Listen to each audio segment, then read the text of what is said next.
Kunalesi simo okudlule kusona uthi uyathandaza uzwa ngathi umthandazo wakho awuyindawo. Uthi uzama ukuvula iBhayibheli livele libe meaningless, athule uThixo.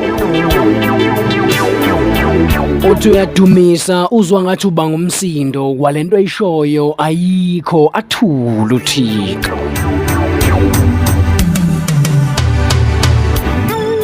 Bese ziyagobhoza inyembezi ube nalento ethi Thixo umphefumulo wami ufuna wena.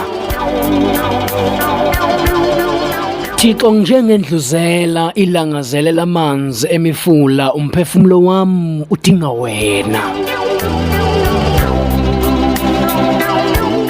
Angazi ngingathini uNkulunkulu kodwa umphefumulo wami udinga wena.